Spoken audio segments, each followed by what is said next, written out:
MKM کی اپنی مقبولیت خود اپنے حلقہ احباب میں سوالیہ نشان ہے، جس کی وجہ وہ خاموش ووٹر ہے جو آج بھی بانی متحدہ الطاف حسین سے جڑا ہوا ہے۔ جہاں MKM کے تمام دھڑے ایک کرنے کی آڑ میں عجیب گیم کھیلی جا رہی ہے۔ حکمرانوں کو سیاسی مفاد پرستی عزیز ہے، نہ کہ عوامی مفاد اور قومی مفاد۔ ہر کوئی حکومت بچانے یا پھر گئی ہوئی حکومت واپس پانے کی خواہش میں جل رہا ہے۔ بسم اللہ الرحمن الرحیم، السلام علیکم، میں ہوں عبدالرؤف اور آپ دیکھ رہے ہیں باغی ٹی وی۔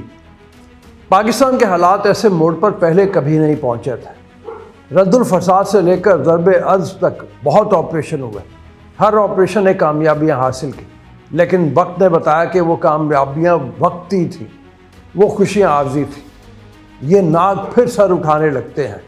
اس دفعہ معاملہ بہت نازک ہے۔ ایک طرف آپریشن ناگزیر ہے تو دوسری طرف خالی خزانہ قوم کا منہ چڑھا رہا ہے۔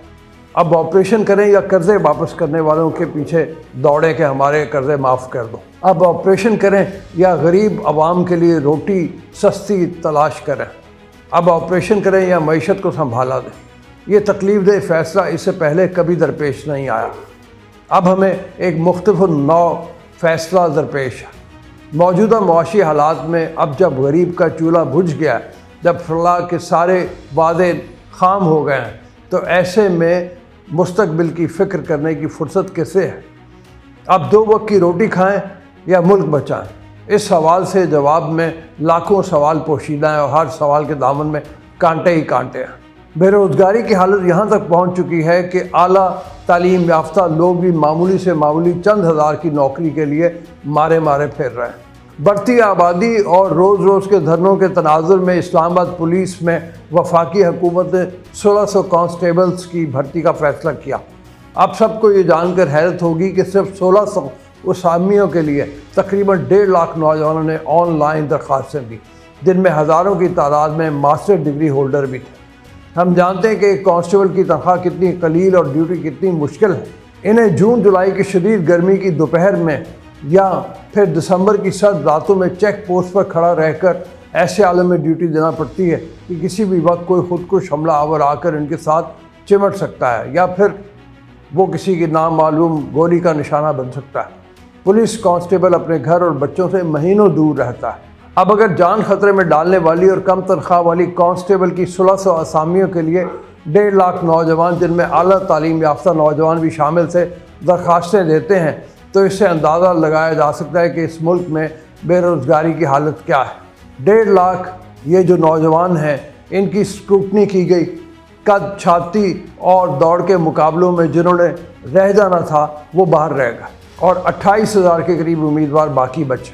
وہی ادارہ شماریات نے بھی خوفناک حقائق پر مبنی دسمبر کی رپورٹ جاری کی ہے، جو کہ خطرے کی گھنٹی بجا رہی ہے۔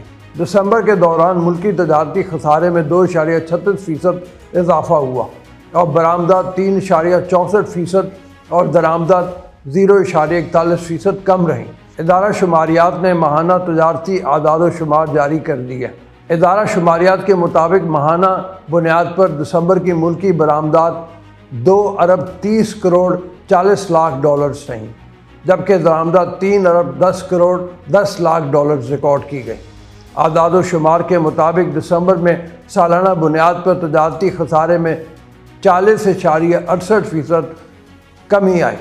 سالانہ کی بنیاد پر ماہ دسمبر کے دوران درآمدات 31.91% اور برآمدات 16.64% کم ہوئی۔ جولائی تا دسمبر تجارتی خسارے میں 32.63% کمی ریکارڈ کی گئی۔ 6 ماہ کے دوران درآمدات 22.3% کمی کے ساتھ 31.38 کروڑ رہیں، جبکہ برآمدات 5.79% کمی کے ساتھ 14.24 کروڑ رہیں۔ ان خطرناک حالات میں افسوس یہ ہے کہ حکمرانوں کو سیاسی مفاد پرستی عزیز ہے، نہ کہ عوامی مفاد اور قومی مفاد۔ ہر کوئی حکومت بچانے یا پھر گئی ہوئی حکومت واپس پانے کی خواہش میں جل رہا ہے۔ کسی کو پرواہ نہیں کہ عوام کے ساگ میں جل رہے ہیں اور ملک کی بنیادیں ہل چکی ہیں۔ پاکستان میں خود کو معیشت کے سقراط اور ارسطو سمجھنے والے معاشی ماہرین کی جماعت تحریک انصاف کی حالت یہ ہے کہ ان کے ہاں معاشی نظام کو لے کر بھی اختلافات پائے جاتے ہیں۔ عمران خان کے معاشی پلان اور PTI رہنماؤں کے دیے گئے بیانات میں تضاد پایا جانے لگا ہے۔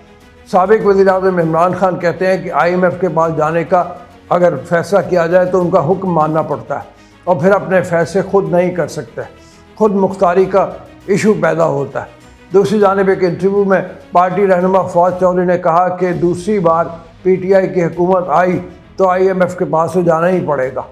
فواد چودھری نے کہا کہ پنجاب اسمبلی کا اجلاس 11 کے بجائے 9 جنوری کو اس لیے بلایا تاکہ اعتماد کا ووٹ لے کر عدالت جائیں۔ اعتماد کا ووٹ لینے کے بعد اسمبلیاں توڑنے کا مرحلہ آئے گا۔ سیاسی رہنماؤں کو اس وقت اسمبلیاں بچانے اور نئے سیاسی پروجیکٹس کو لانچ کرنے سے فرصت نہیں، اور عوام جو ہیں وہ اس وقت معیشت، امن و امان سمیت سیلاب سے جو تباہی ہوئی ہے ایسی مشکلات کا سامنا کر رہے ہیں۔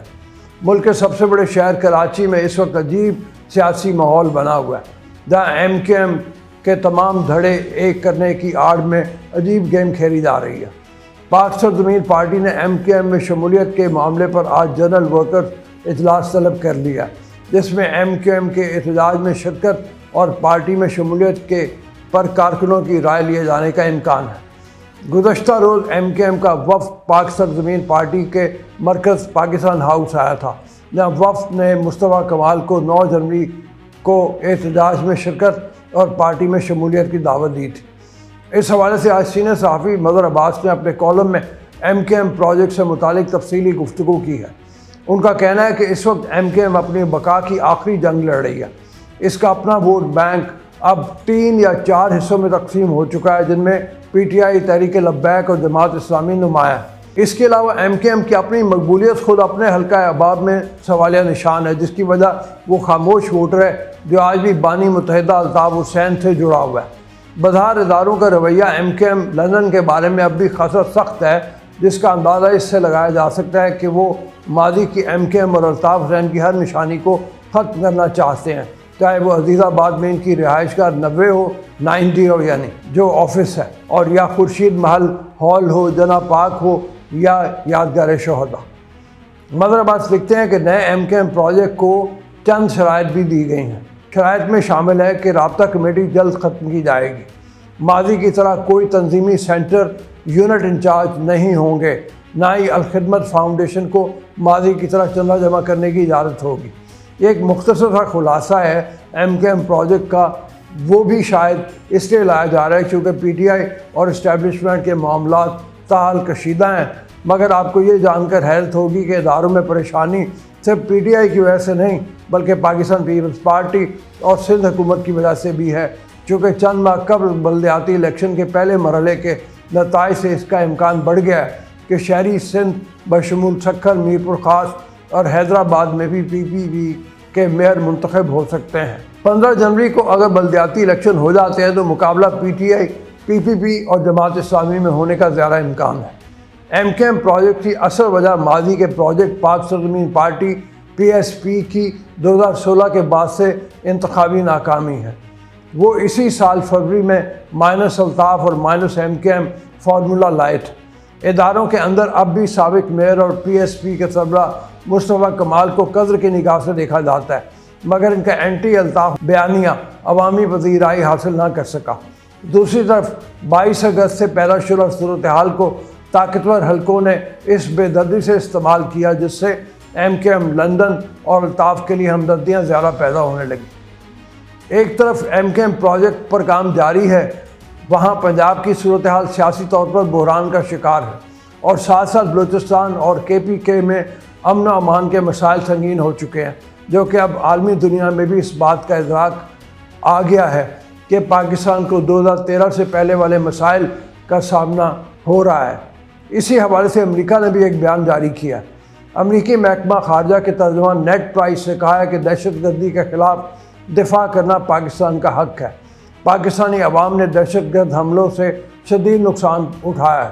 واشنگٹن میں بریفنگ دیتے ہوئے نیڈ پرائس نے کہا کہ طالبان کو کہا جائے کہ وہ اپنے وعدوں کو پورا کریں، افغان سرزمین دہشت گردی کے لیے لانچنگ پیڈ کے طور پر استعمال نہ ہو۔